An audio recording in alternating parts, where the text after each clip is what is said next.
Hey guys, this is Stacy from Easy Acupuncture School, where we untangle the confusing and wrangle you back into the roads of understanding. Thanks for joining me today. I'm Stacy. I'll be your host. This is the 10 questions part two, and we're going to continue to from where we left off yesterday. But hey, thanks for joining me, and let me get my stuff going here as always.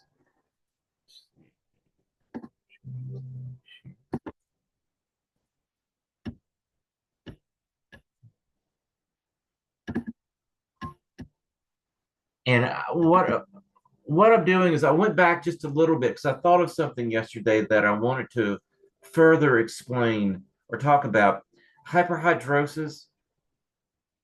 And yesterday we said try to determine whether the person was, if it happened when they're just hanging out and they're relaxed, or if it only happens when they're hanging out with their boss trying to get a raise and they're nervous. So one of the things to that's what you need to ask, and then when we I put down here liver or heart. So the liver has a lot to do with us modulating our sympathetic and parasympathetic nervous system, our rest and digest nervous system. But the heart plays a part of that as well.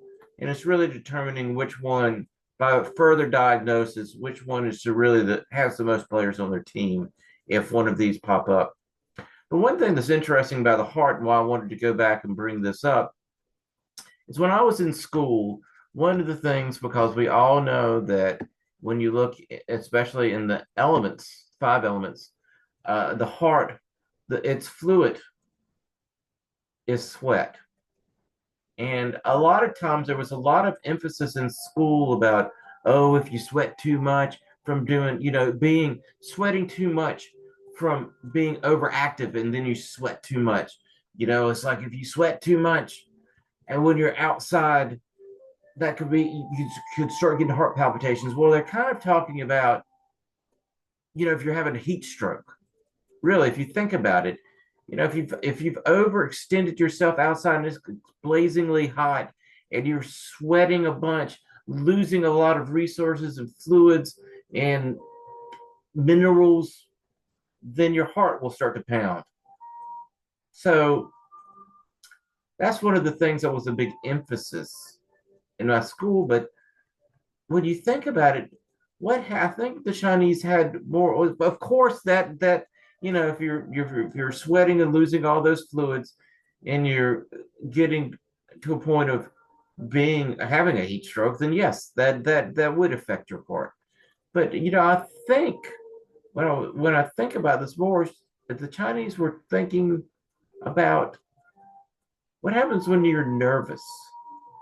You start to sweat when your heart gets really involved with being nervous and you're starting to get little palpitations, your heart starts beating fast because you're a little nervous. Then what happens? The sweat starts pouring out of your armpits, right? And that's what I think they were thinking about with the fluids of the sweat being related to the heart, because sweat's generated when when something's going on with the heart, especially when you're nervous. And I think that's what they were talking about. But that's just me. That was just something I thought about. But when you're definitely dealing with hyperhidrosis, ask, does it happen when you're relaxed versus does it happen when you're in front of your boss? You know, are you nervous or not?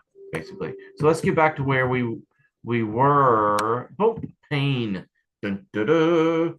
Pain is something that you're going to see all the time in clinic, and one of the things to think about, not only acupuncture, but cupping is really good for pain, for most pains, not all pains, but for a lot of pains. Also, sharpen up your tween eye skills a little bit.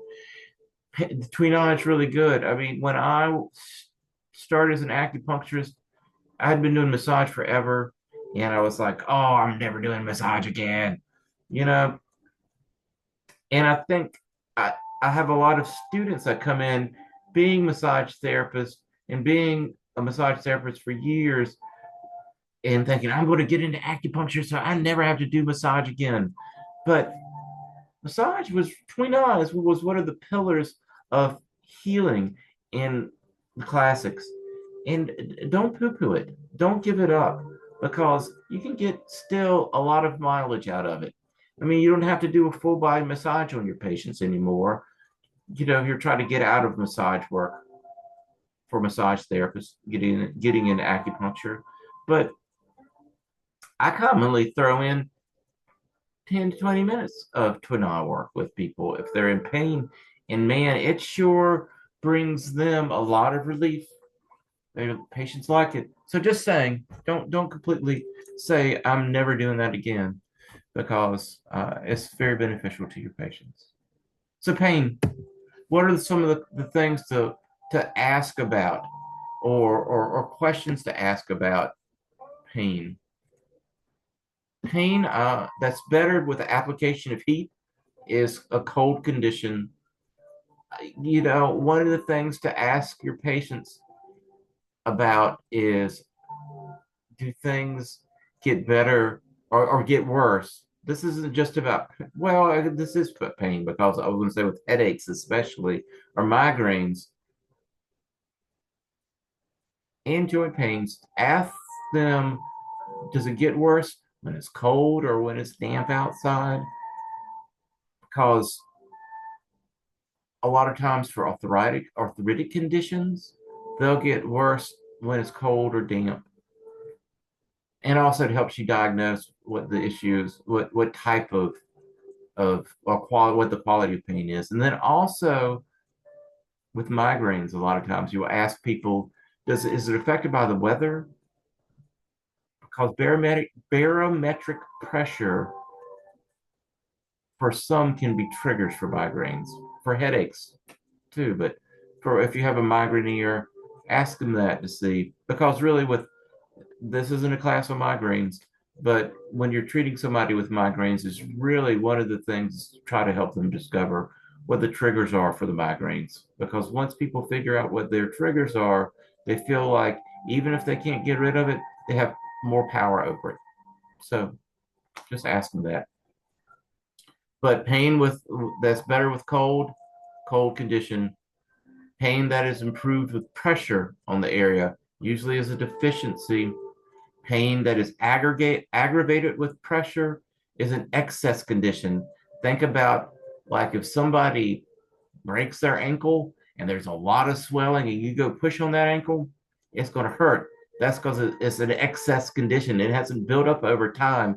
It doesn't have a lot of the conditions that you would see the deficiency where it takes a little while for it to get there. It's like immediate snap, breaks. Suddenly it has this excess of fluid where the body is putting this fluid layer around there to try to help it heal. So that's an excess condition. Pain aggravated with damp weather would be a damp condition. Sometimes, we talk about in Chinese medicine how our body, the we have a microcosm of the elements in our body that resonates with the macrocosm that's external. And when you have these weather conditions like damp weather, it resonates with the dampness inside of us. And a couple of lectures ago, we went into great detail about dampness. But one of the things that dampness does is it causes pain because the body is struggling to deal with it. And the dampness is just hanging out, cool breezing it, and just hanging out there. And the body is continually trying to struggle to get rid of it, and it causes pain and discomfort. So when it's damp outside, sometimes that dampness resonates with people's the macrocosm resonates with the microcosm, and they'll start seeing some issues. And also, if there's, remember what I was talking about, that damp quality or dampness in the head? Sometimes when it's damp outside, people will start getting that muzziness hard to think. My head feels heavier when it's raining outside.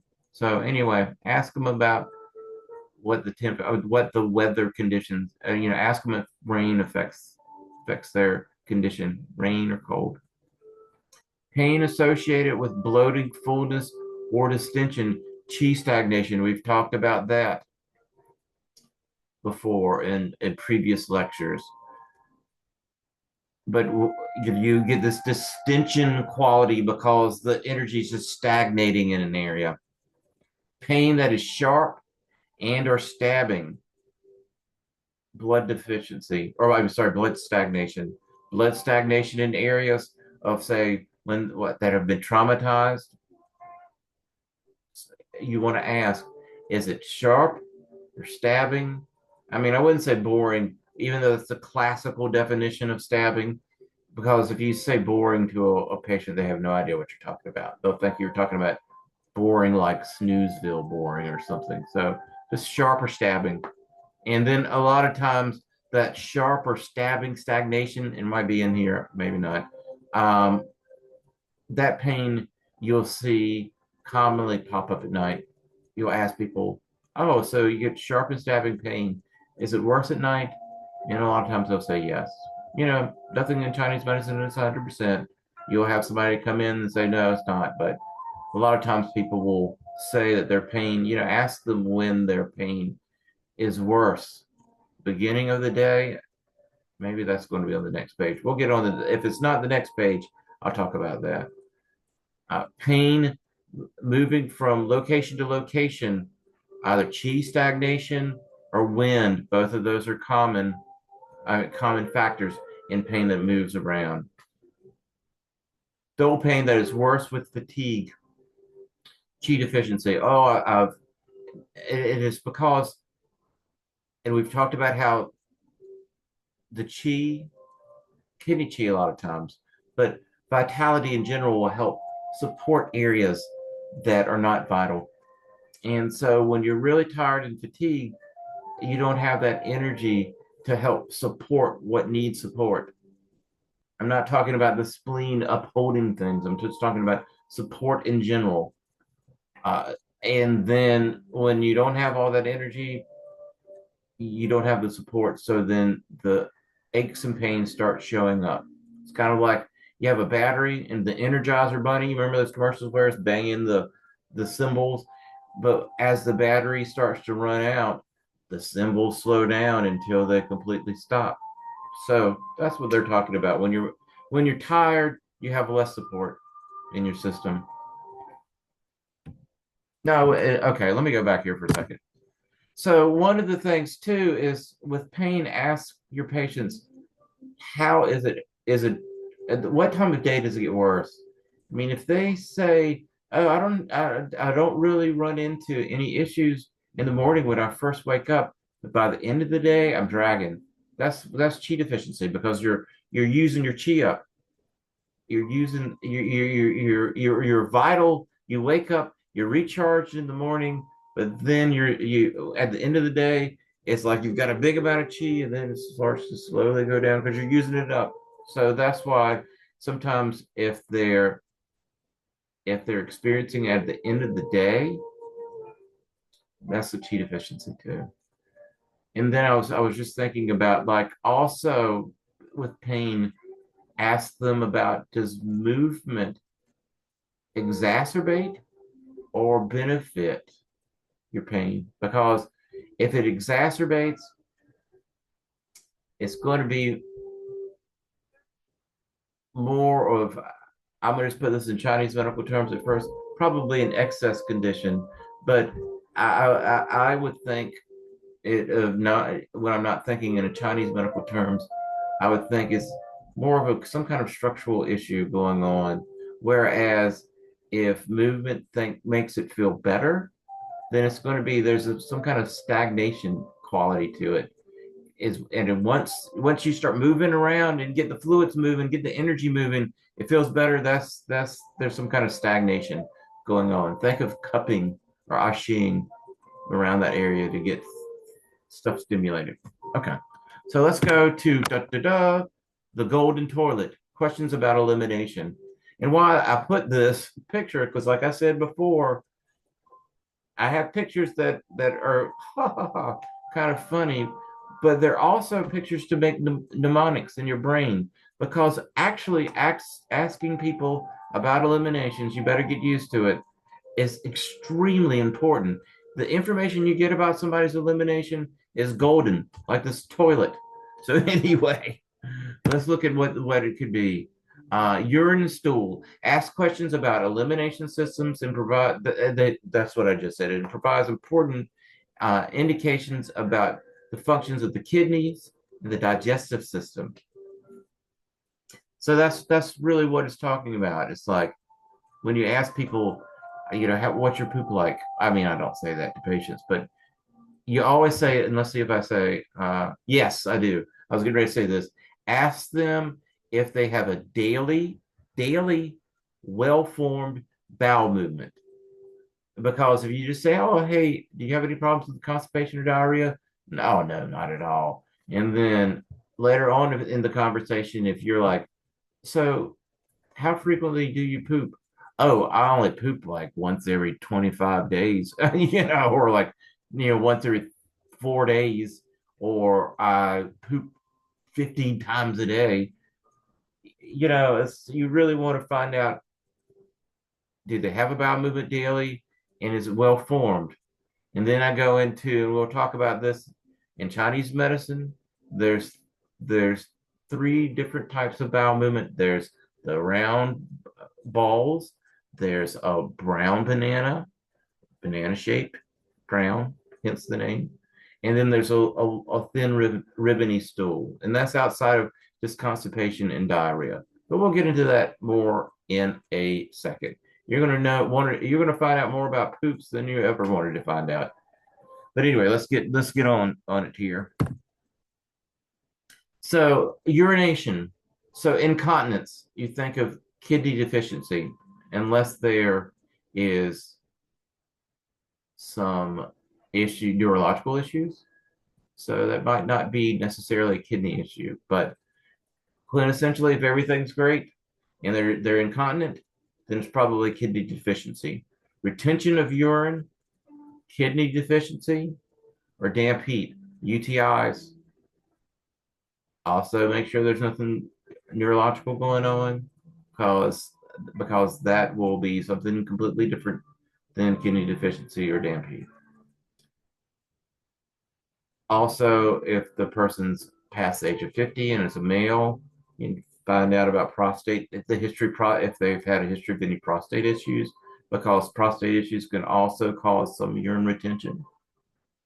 Also, prostate issues, I guess, and it can also cause some incontinence issues. So just find out about prostate health history if they're 50 or above in a male.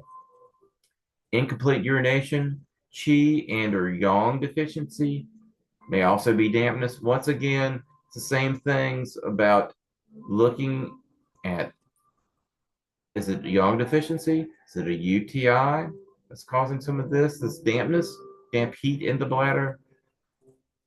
Is it qi deficiency? Sometimes, rarely are you going to see these patients because probably they're going to be more in the hospital. But sometimes you have people that their chi is so weak. I mean, I've seen, maybe less than 5 people that you really saw them and knew that they were on death's door. And that might be a situation that this would happen too. But a lot of times, like we've talked about before, Chinese medicine was written when it was only medicine. They didn't have hospitals that people went to first. They're really bad off before they came to the acupuncturist. So sometimes if somebody's really weak chi wise, then they'll have issues with getting all their urine out as well. Pain with urination, look at damp heat or heat in the bladder. Basically, think about UTIs. Pale colored urine, cold. Do I have down here? No, frequent, like somebody has a lot of frequent urine, then there could be some coldness, as well as some kidney yang deficiency. dark colored urine, heat. You have a patient that has some dark colored urine or mentions that, that it's not, it might not necessarily be a life or death situation, but you want to make sure that, oh, have you gotten that all checked out? Are you making sure that you're drinking enough water? And then if you're having that really dark colored urine, is there something else going on? Have you talked to your doctor about that? Because sometimes darker colored urine is not healthy, and it can mean there could be some kidney failure going on, some other things, just other diseases that could be going on. And when I say kidney failure, I'm not talking about Chinese medicine kidney failure. I'm talking about Western medicine kidney failure. So think about that. I remember I used to have this job, and you go in the bathroom and people would not flush the urinal, and you look in there and there'd be urine in there that would be look like tea. And it's like, whew, something's up with that. That's too dark to be healthy. So anyway, copious amounts. Here we go. Copious amounts of urine, kidney yang deficiency. So I did put that in here. Scanty urination, meaning very little urination. Kidney yin deficiency or damp heat. Once again, find out about prostate health because that could also cause scanty urination. Kidney yin deficiency here is because the the yin deficiency, the empty heat or the heat from the yin deficiency is just burning the excess fluids up slowly and incrementally, but it will burn the fluids up. So that's why there's a lack of urine. Damp heat, like I said, think of UTI. But if you want to think not UTI, just think about how the dampness, it's like dampness collects, the heat collects. So it's taking the heat's burning some of the urine away, and the dampness is just collecting the fluids and retaining it. So anyway, so stools. Now here's a really big one, important. But then also back to urine. Always ask if it's a male of a certain age. You don't have to worry about them if they're 20, but if they're 50 up, ask them about prostate health because that can affect a lot of urine streams. I mean, urine stream quality, I should say.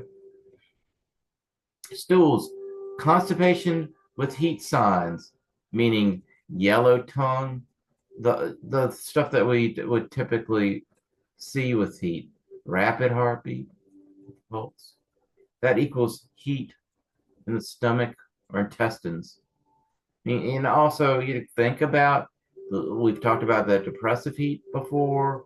Think about the livers, because the liver will attack the intestines and heat them up and cook that stool in there and make it harder for it to come out, make things dry and hard. So think about the liver with constipation. Constipation could be a difficult thing to deal with some people. Also, with any kind of constipation,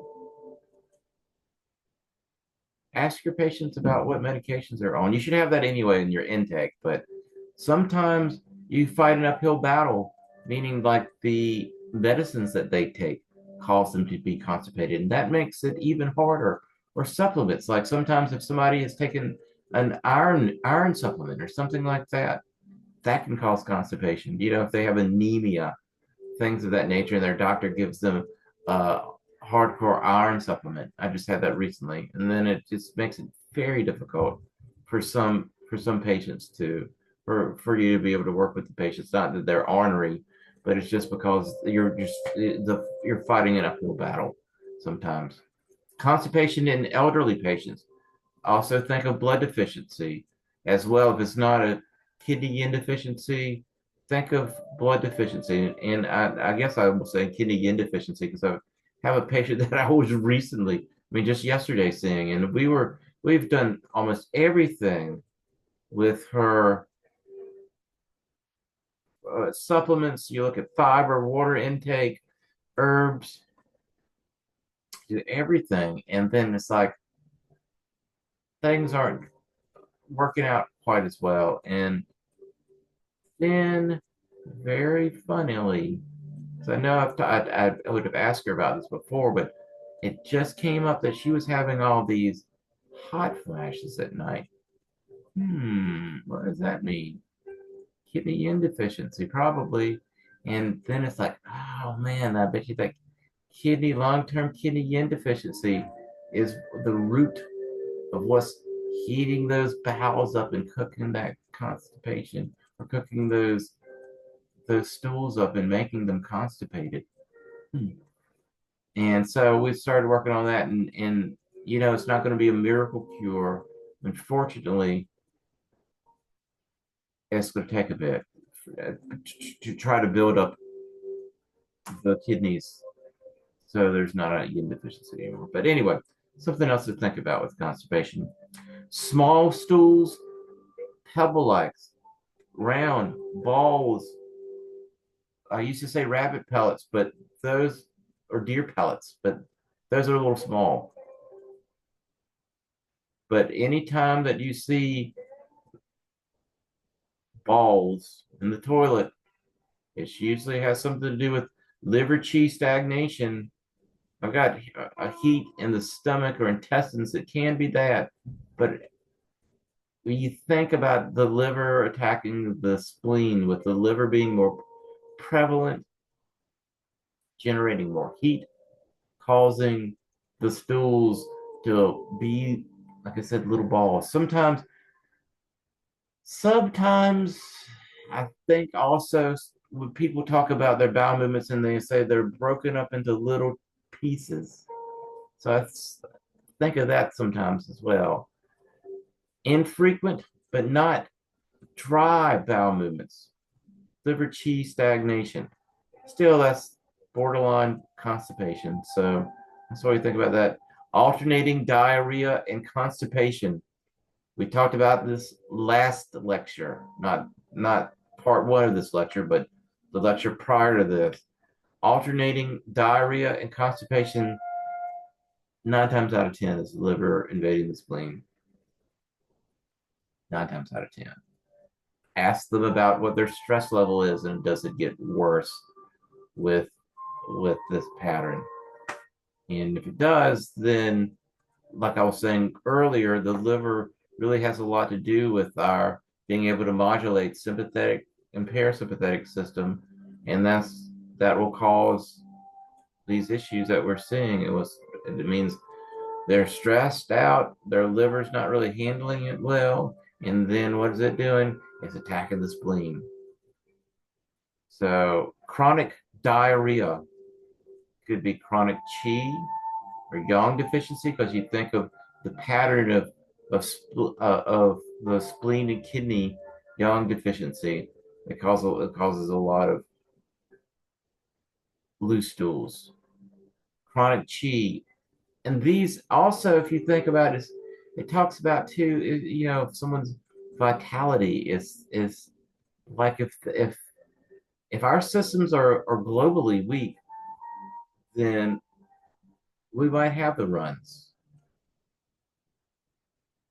right? But the big thing to really think about with this, and then of course this could be acute dampness or acute coldness. If you're in the jungle, or maybe if you're in Antarctica somewhere, or maybe you got bitten by a tsetse fly, and you've got some kind of acute febrile illness. It could cause some of the diarrhea too, or food poisoning. That can cause some of the diarrhea, but this is more chronic diarrhea.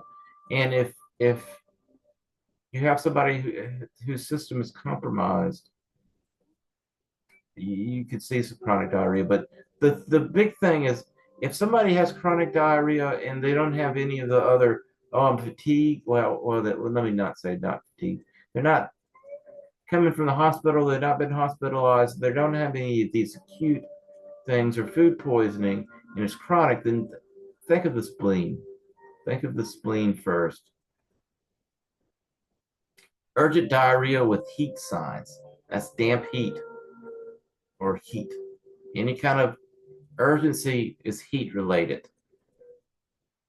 Diarrhea after eating a meal, spleen qi deficiency, because they're body's not handling, processing, able to digest. I mean, if someone starts having diarrhea after eating a big, fat, heavy meal,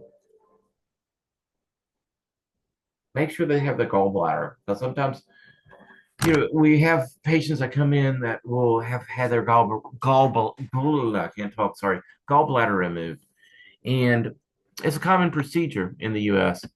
And if you don't have your gallbladder, then you don't have the real good capacity to handle fat laden foods. So when you eat them, you can get the runs. So I asked them, "Oh, do you have your gallbladder?" I mean, if it's a 16-year-old, I would think they would have their gallbladder. But if they're like 40 plus or even younger, sometimes in their 30s, people get their gallbladders removed. But just ask about that, especially if it's like, oh, I just ate I ate this big fat laden steak. It was delicious, but then I got the runs. Then that might be a telltale sign that their gallbladder has been removed. Early morning diarrhea, known as cock's crow diarrhea, kidney yang deficiency. Discomfort improves after a bowel movement. It's an excessive condition, which would relate to, say, some febrile diseases, flus, things of that nature. So we had a lot. That was a lot of information, but here are the down and dirty, quick things. Balls or rabbit pellets equals the liver. Ribbony, long ribbony like stools, spleen. Brown banana, brown, banana shaped, yay long. That's good. That's what we're shooting for. And then find out what the frequency of constipation or diarrhea is. Everybody's going to get constipated every once in a while. Everybody's going to get diarrhea every once in a while. But is it a common theme in your picture of health? Is it something that pops up a lot? Or is it just like, hey, when I, go travel, when I'm not sleeping in my own bed, sometimes I get a little constipated. Or if I've been in Thailand and have been eating a lot of third world foods, I get some diarrhea. That's okay. But I mean, when it's not okay, we need to try to look and see if there's some support that we can give you. But that's not, those are not constitutional events that there's something constitutionally or energetically wrong. They were just more acute situations. A number of times a day. How many times do you go? Once or twice. That's okay. Some Frequently you will find people, if they go more, it's just an interesting question, and usually it will come back that they'll come back with the same answer. But a lot of times people start off and their stools are very solid, and if they have multiple stools, by the end of the day, it becomes soft because the spleen is starting to get weak with all these bowel movements.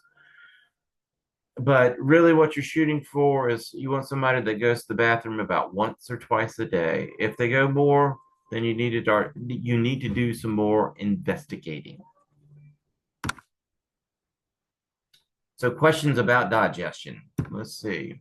Questions about appetite and taste are helpful in understanding the quality of the digestive system, as well as whether a person has underlying cold or deficiency or heat or excess conditions.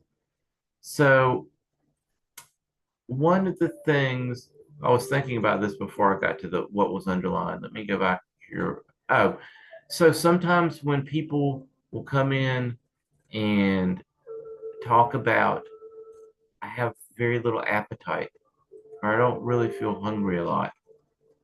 Think about spleen chi deficiency. If they're like, oh, I'm hungry all the time, I could just eat, I could eat 50 hamburgers and still be hungry. And if they're not a teenager, you can start thinking about stomach heat. Taste, what are things that you like? Oh, I like me some Oreo cookies, or I like me some salt, or I like sour. It's very funny. I had a person, and it always makes me smile to myself when you have a patient and they fall right into the slats of the textbook, right? I had this one person that had these wind muscle contractile issues. And one of the things she said is, I really like to play on my guitar, be creative. That's what the liver likes. And at the same time, suck on lemon drops. Sour. That's what the lung likes. I mean, not lung, I'm sorry, the liver likes. So then it's like, wait a minute, you have these liver conditions, and then you have these other things that fall right in line with like, this is liver, liver, liver, liver, liver. And it just makes you kind of smile sometimes when everything falls into place and you go like, those Chinese knew what they were talking about. So the taste, think of your taste, sweet, sour, salty. If somebody likes that, but a lot of times more so than not, if out of all the tastes, sweet is a big one for people. So we think about those were the two things I wanted to say about that. And the person has an underlying, and then what like do you like hot beverages? That could be cold. Do you like to drink cold beverages? That could be heat. They're trying to put the heat out or trying to warm the cold up. So that's what they're talking about here. Thirst. Well, shucks, I just talked about this. Thirst. Lack of thirst or the desire for warm liquids. That's a cold condition. Strong thirst. Gulping water down, especially for cold liquids. It's a heat condition. Stomach fire. Heat in the stomach. Dry mouth with the desire to sip liquids. Yin deficiency. Yin deficiency. Think about the yin deficiency. Everything's drying out. I had a patient yesterday too that was like this. That like to take little tiny sips. Oh, it's my kidney yin deficient person I was talking about with the constipation, right? It was like she's always thirsty too. I have to get her a little glass of water and she just takes little tiny sips. So it's because of that yin deficiency, things are drying out. Also, one of the quintessential signs for yin deficiency is likes to drink water in little sips. In the afternoon or evening, they get more thirsty. Thirst without a desire to drink. Dampness. That means you got so much darn fluid in your body, you just can't put any more in there. So that's why you don't have any desire to drink. Thirst at night. Yin deficiency. Appetite. Lack of appetite. Spleen chi deficiency or heart. And like I was saying earlier, spleen chi deficiency, definitely with lack of appetite. But heart, one time I had a patient that came in, and one of the things was that she didn't really like to eat. I mean, well, not like to eat. She didn't have any kind of, eating emotional piece going on that made it so she didn't like to eat. But she was never hungry.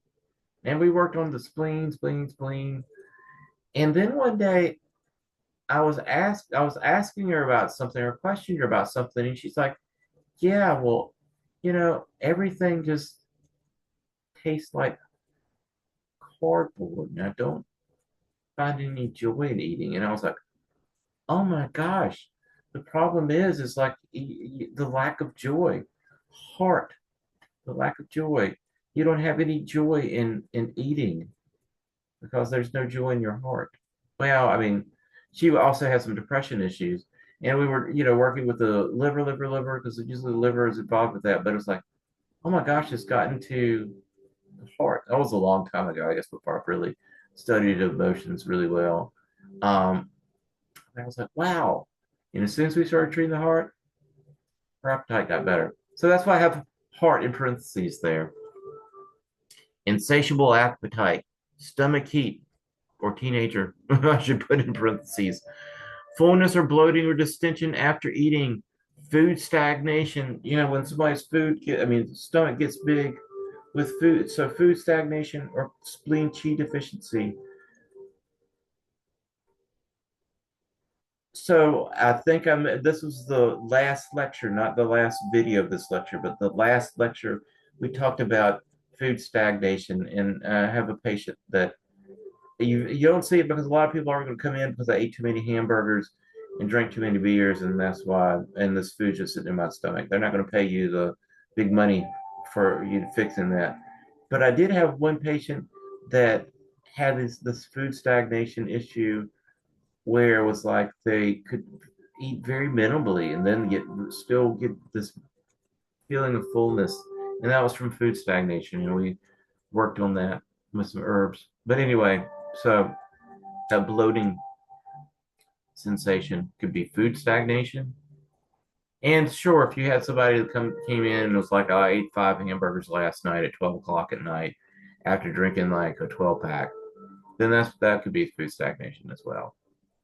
Preferences for warm or hot foods, that speaks to whether you have a cold or hot condition. Preferences for cold, or sorry, warm, hot foods is a cold condition. Cold foods, it means that they have a hot condition going on.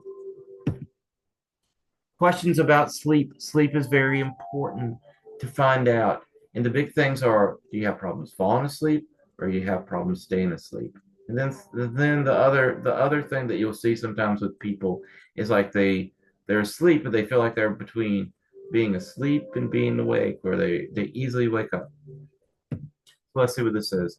Difficulty falling asleep quickly, heart blood deficiency. But also I put in here possibly liver.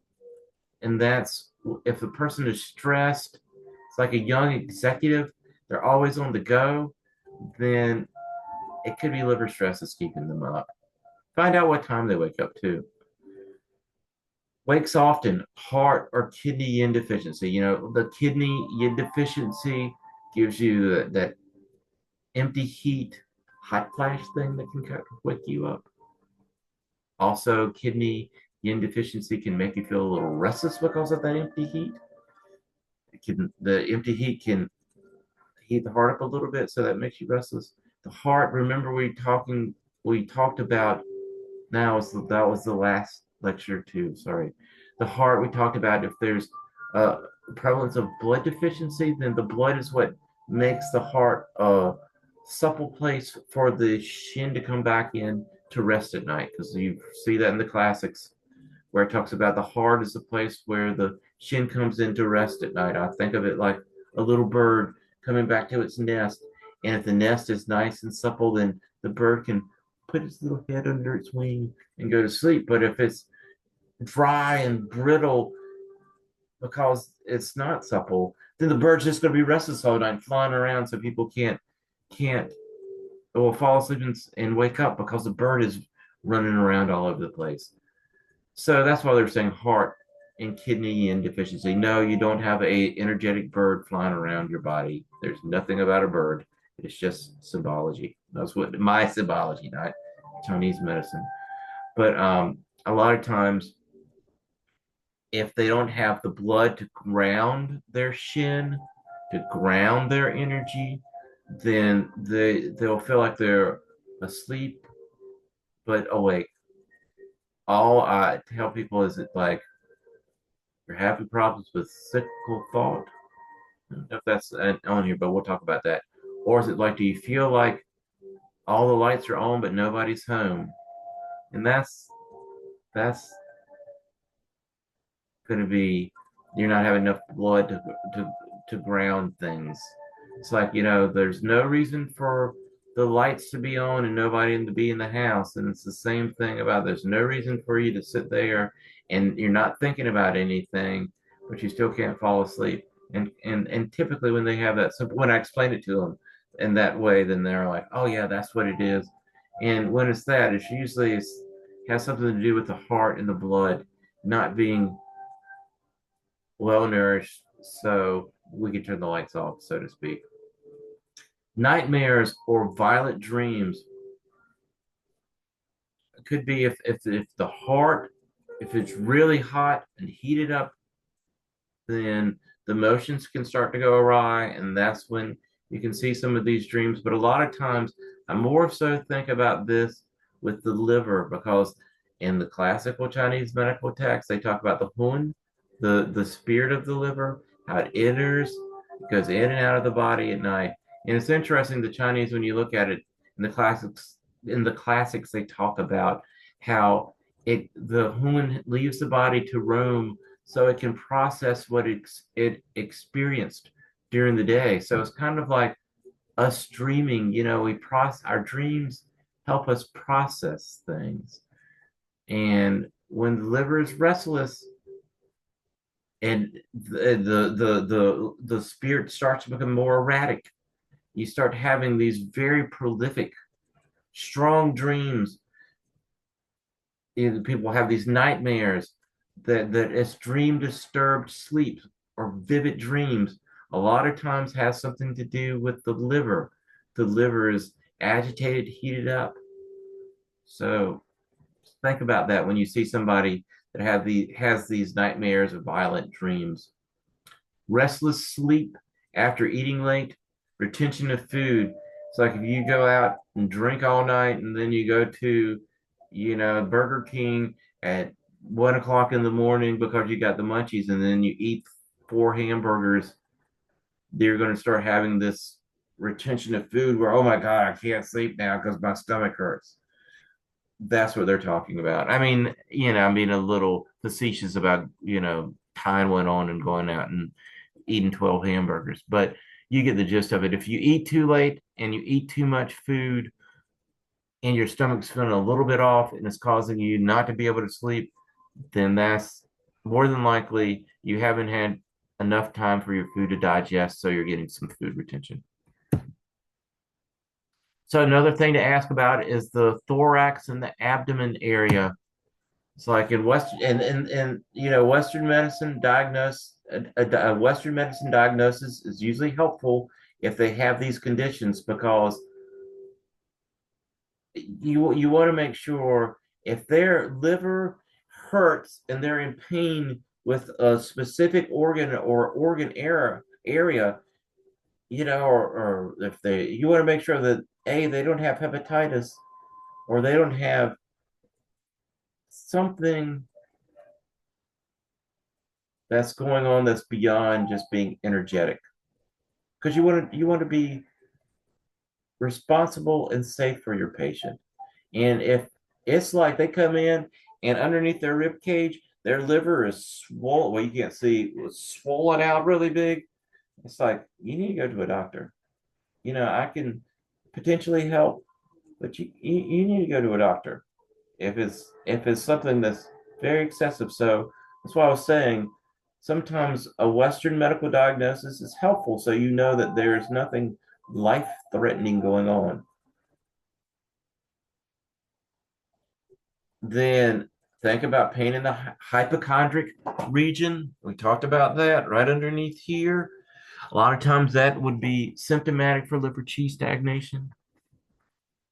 And and it could potentially be related to some kind of liver stuff too, but just make sure that they've been checked out. I mean, every time somebody has hypochondriac pain, and I see it quite frequent, very few of them have stage 4 hepatitis, or fatty, like stage 7 fatty liver or whatever. But just to be on the safe side, check and see if there's anything else going on medically, or how long have you had it? Is it chronic? I mean, the questions that you should be asking anyway as an acupuncture physician.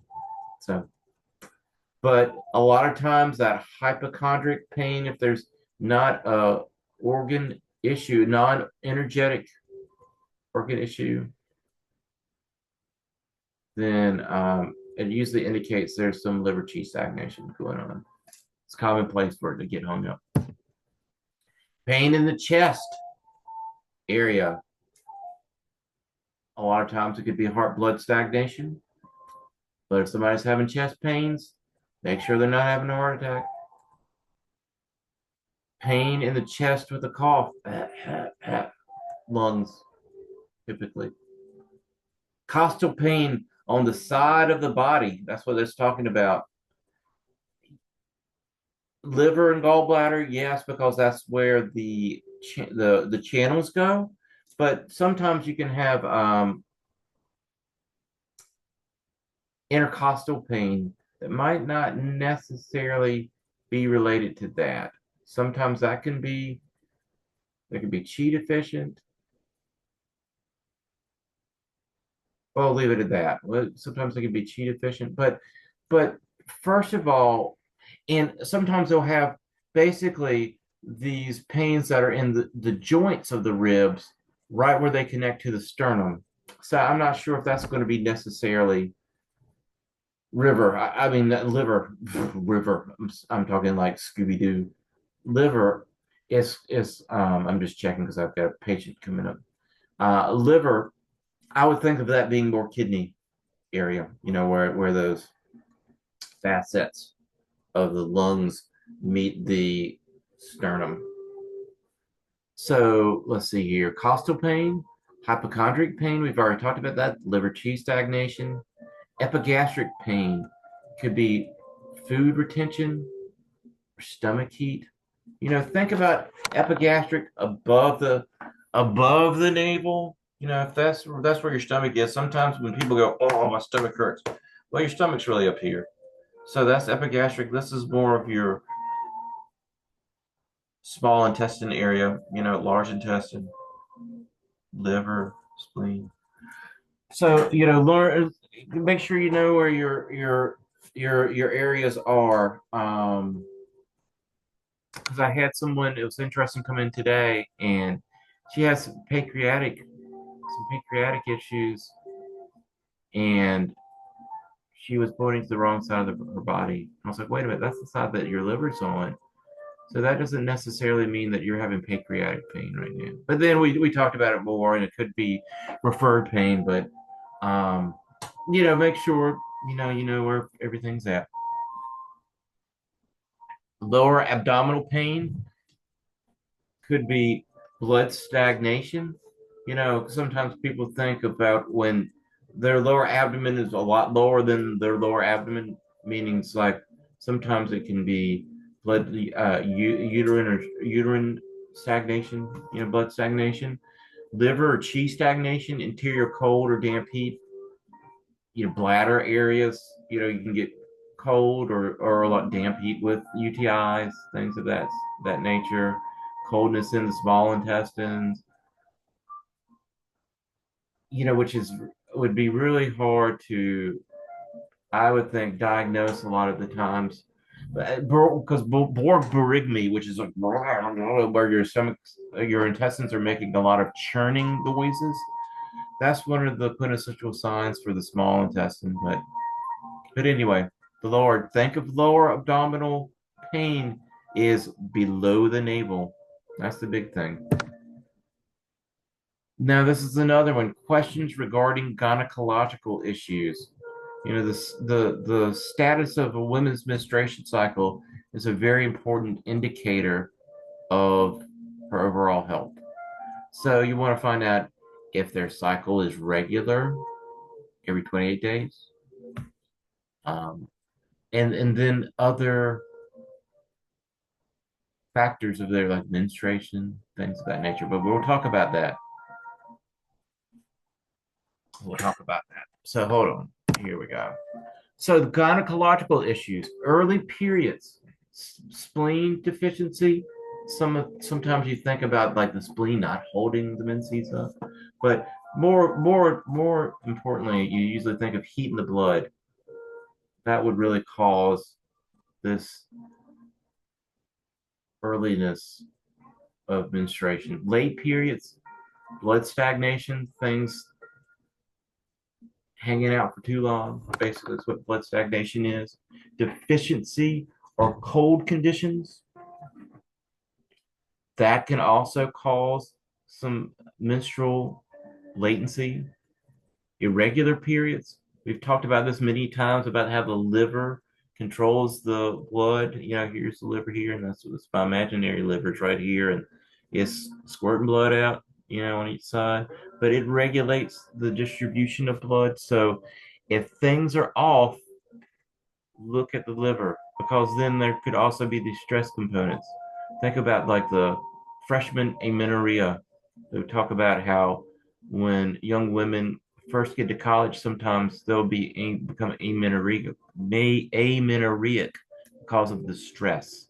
So that's what they're talking about with that's not the only thing they're talking about, but that's just an example of liver qi stagnation affecting the liver.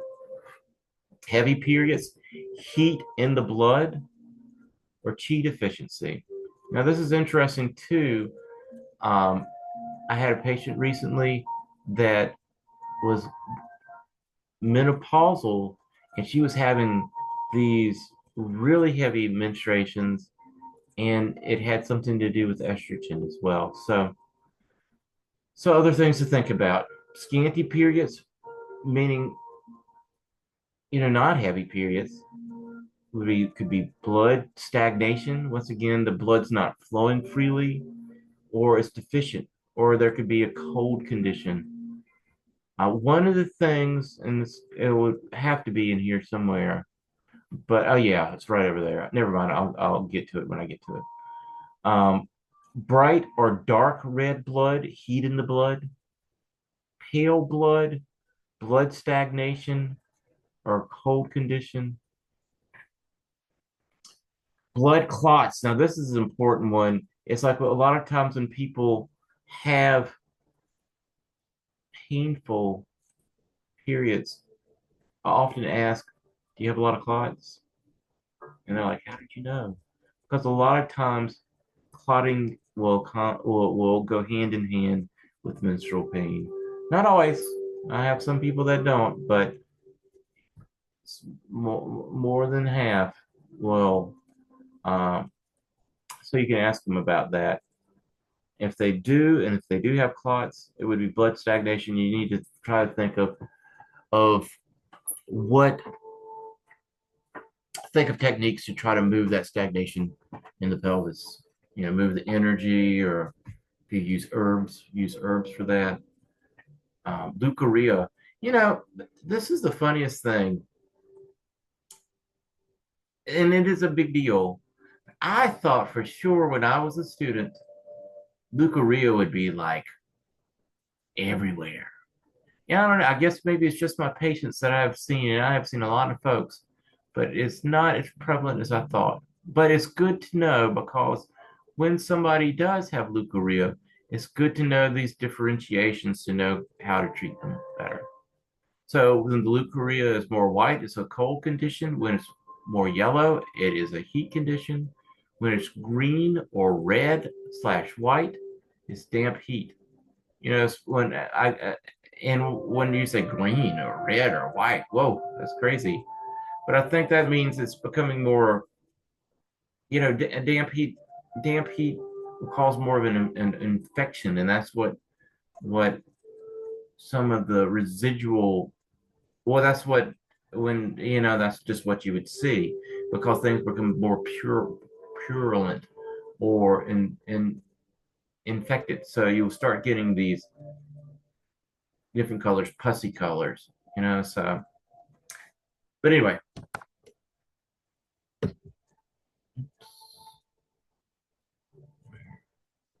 oops, here we go. Hold on for a second. The screen's not moving. It was moving crazily. All right, hold on. Oh my gosh, I don't know what's going on here. Hold on, guys. I'm sorry. I was watching a video the other day of a presentation. The guy's thing was going crazy, and I was like, oh my gosh, and it kept happening over and over and over. And it's like, gosh, I feel for you, brother. All right, hold on for 1 second. Back up from current slide. Okay, let's hope. I see. Okay. So the other thing in the 10 questions is to ask their medical history. Find out what are the major illnesses or procedures that they've had in the past. What's their family genetic? What are some of the genetic illnesses that their family has? Doesn't necessarily mean that they're going to have them, but I have a space on my intake form where they can say, what did your mother and father die from, or what are some of the major illnesses that they experienced. So it's good to know, but it doesn't necessarily mean that what happened to your mama is going to happen to you. Find out about prescription and recreational use of drugs. I don't care what if you smoke dope or not. I mean, if you do it all the time, that might have some ramifications. But I am very interested in what your prescriptions are because, like we talked about earlier, they could affect your constipation. If you have erectile dysfunction issues, it could be caused by some of the medication you're taking. If you have heart palpitations, it could be caused by some medications that you're taking. So it's good to know what medications they're taking. And on my intake form, I also have a space that's like medication and then what it's used for. Because I mean, I'm very familiar with a lot of medications, but some of them I don't know. I don't know what the heck this does. And I can easily, yes, look it up, on Dr. Google, but it's just as easy for me to be, as I'm flipping through the paperwork, doing my interview with the patient, to be able to easily see, oh, this is what this medication does. And then I can check side effects if I feel that potentially there might be some issues caused by some side effects. So, here it's like it could cause issues with liver or kidney energetics. Also, depending on what kind of medications they're on, it could cause issues with the spleen. I mean, if they're on antibiotics, the antibiotics are cold, and that over a prolonged period of time can affect the stomach spleen area. So it's good to know what they're taking. Have that as a entry on your form. An emotional state should be considered via the five elements. Your patient's emotional state is of extreme importance. This isn't the lecture that we would go over that, but we'll go over it a little bit.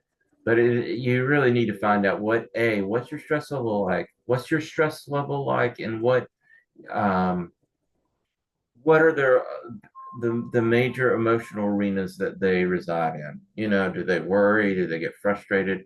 Are they sad? Are they fearful? You need to find that out. Okay, here's an alternative questioning. And this is a more conversational piece of how to ask questions, where it's not as step by step. So let's look at that. And we'll see how far we can get before my next patient. Okay, let's see here. So like I said, this version is more conversational. Do you have pain? Where is it? Is it consistent or irregular? Is it dull or is it sharp? We've talked about all these qualities prior, but you could just ask it all in one place. And this highlights whether the pain is connected to an underlying systemic problem, such as poor blood circulation or weak organ function. Also allows you to track the progress of the treatment, which is very important because when someone's in pain, one of the things that you need to say is on a scale from 1 to 10, with 0 being the absence of any pain and 10 being excruciating off the hook, where is your pain level? And the reason you're asking that is to know, A, how bad this is, and then two, when you're going down the road, have they improved at all? Because sometimes you'll have patients that are naysayers, that they'll come in and they've got a pain that is constantly at a 8. And then after you treat them a few times, you'll ask them that question, they're like, nothing's changed. And before you ask them the 1 to 10 question, you'll like, nothing's changed. I'm still in pain. And you'll ask them, what's like, well, what's your pain registered as on a scale from 1 to 10, with 0 being the absence of sensation, and 10 meaning extremely difficult to deal with. Oh, my pain, it hasn't changed. It's at a 3. Wait a minute, like 2 sessions ago was that a constant 8. So then you have to have the whole conversation with them about improvement and look at this improvement And acupuncture takes time. It's just like physical therapy or OT. You've got to come several times before you see a benefit. So let's just stick with this and see how things are going. And that's why you want to have what it rates 1 to 10. It helps the patient feel like they're improving and seeing that you're helping them. That's the key. Let me move this picture around a little bit. Do you tend to feel too hot or too cold? Does it feel like you're always having to wear a sweater? Or are you the one that's always having to take your clothes off when you go to somebody else's house? Well, not always take all your clothes off, but you're burning up when you're at somebody's house. Or do you feel like you're the person that you go to somebody else's house and you're the one that's wearing the sweater all the time? That helps you figure out where their metabolism is, or not even just their metabolism, where they're if they're having any empty heat symptoms, they're having any coldness symptoms, just outside of what we're getting ready to talk about now. It's just good to know is it a are you yin or yang deficient? So that kind of helps you figure that piece out. Um, well, like I said, is it a metabol? So is it an imbalance in your metabolism? Is it a potential yin or yang deficiency?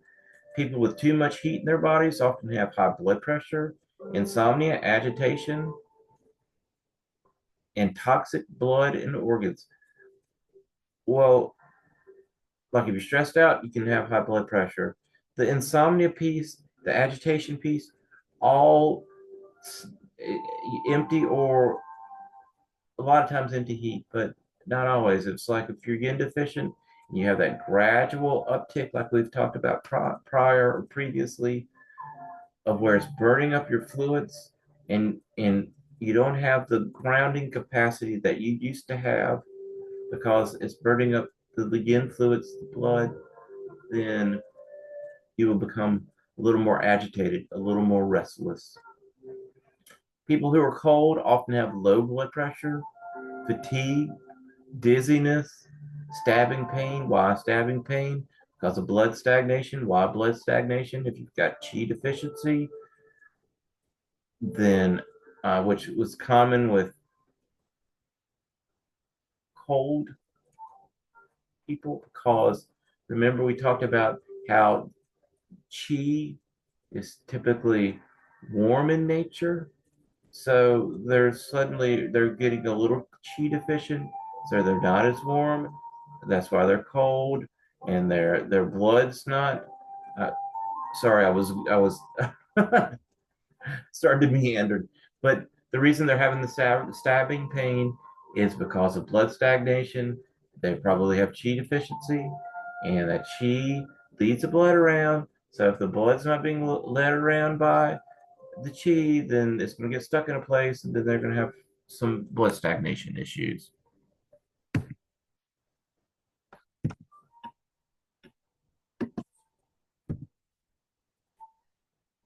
Are you a person that is always wearing a sweater? Are you a person that is always asking, is it hot in here? And everyone answers back, no. That helps you determine if they're yin or yang deficient.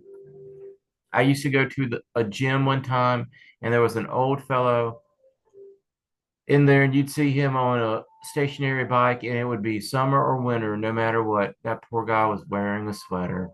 And I mean, he was an older gentleman, and it was probably some kidney yang deficiency. But I used to, that's when I was a student. Now I used to look at him and go, kidney yang deficiency. I see it right in front of me. How are you sleeping? People sometimes can have blinders on regarding how much stress they're really enduring, but these questions help reveal if they're struggling. So, there's, of course, well, we've talked about it before, heart related issues, liver related issues that can prevent you from falling asleep, staying asleep, or waking up and falling asleep, right? But you want to find out what their stress level is like, because sometimes people are way stressed out and they don't realize it. So by asking them, it takes them time to slow down and think about it and be like, ooh, maybe I am stressed. And maybe that's what's causing some of this inability to fall asleep. And if that's the case, then you work with them and talk to them about different stress reducing strategies. So to help them with their insomnia. I mean, stress plays a huge role in insomnia. It overwhelms the liver and overwhelms the heart. So find out what their stress is like. We talked about this. Excessive dreaming is another sign of an emotional, especially liver and organ distress, in particular the liver. So make sure you ask them about their sleep. What's your energy level like? That's a good one. I like that one. Lots of sleep, but constant low energy is a sign of deficiency in the spleen. Sometimes the kidneys, but most of the time it's the spleen. Always being fatigued after eating. If you eat the whole dinner, the whole Thanksgiving dinner by yourself, a turkey and a plate of stuffing and green beans, you might be a little tired after you eat. We're not talking about that. We're just talking about after any meal you eat and you're tired. Doesn't have to be every meal, but the majority of the meals. Like if after you eat lunch, after you eat dinner every day and you feel a little sleepy, oh my gosh, yeah, I can hardly keep my eyes open at my desk when I get back to work. Um, then think about the spleen. If somebody is sleepy around 3:30, it could be the kidneys because think of the bladder channel and 3:30 is the time of the bladder channel and it's the longest. I've heard it was like the longest channel of the body, so it has to soak up more energy in its channel because it's the longest channel in the body, and that makes people feel more fatigued at that time of day. So anyway, that's why I was saying the kidneys could be involved. But most of the time, if it's after a meal, it's the spleen. Do you have any heart or lung concerns? And this is a Western medical thing. Do you have any AFib? Do you have any palpitations? If they do, then you need to really ferret out when those palpitations happen. Do they happen just with stress, with activity, morning, noon, or night? All of that's important because later in the day could be chi deficiency causing that palpitations. Those palpitations at night, it could be more of a yin deficiency. So ask them when, and if they have any lung concerns, you have any phlegm, any coughing. Coughing is going to more than likely equate some kind of phlegm condition, some kind of dryness condition. Do you have problems breathing with asthma? Is it exercise induced asthma? Are there allergies that's preventing you from breathing? All those are important questions. Asthma flaring up. Is asthma flaring up or is your heart skipping a beat? I've already covered that. It's worth reporting. I mean, these are things that need to be monitored. Need to be monitored. If somebody's having some palpitations on a regular basis, you you might want to go get checked out, especially if it's not stress related. You need to go get checked out, even if it is stress related. You might need to get checked out if these aren't just a fleeting, happens once every, once in a blue moon it happens. If it's happening daily or even 4 times a week, maybe you should go see a doctor and get that checked out. Make sure you go check in with your PC or my chart them if you won't make an appointment. My chart and just mention that to your doctor because your doctor will say, it will say in a way that sounds like he knows, but it basically says, I don't know, you need to come in. So, that'll give them the incentive to get it checked out. But they're important things to be monitored. Besides, also, assessing their capacity and function for these things to work. That means these are the things that keep us alive. You want to make sure that your heart and kidneys, heart and lungs are working, and also your kidneys as well. Look for signs of emotional distress. Like I was saying earlier, does these palpitations only happen, when you're stressed out, or do they happen when you're watching Let's Make a Deal on TV also as well? Or look for signs, like I said, of emotional stress, or you're easily being startled, meaning it's the heart, or timidity, it means the gallbladder. You know, so these are things. So it's good to differentiate between emotional stress, or is it some kind of organ situation. Shallow breathing, is that caused by stress, or is it caused by lung performance? Okay, guys, we're going to stop it here today. We're almost done. But hey, thanks for joining me. Like, subscribe, and check out the newsletter too, because it will give you access to a bunch of resources. I'm not going to sell you Mother Teresa's magic carpet ride, nothing like that. I'm not going to be sending you emails about that. It's going to only give you access to my content, the written content, and then also let you know when new stuff has come out and when classes have come out. Thanks again. Once again, we'll meet in a little bit and we'll finish this up. But thanks for joining me. All right, take care, guys.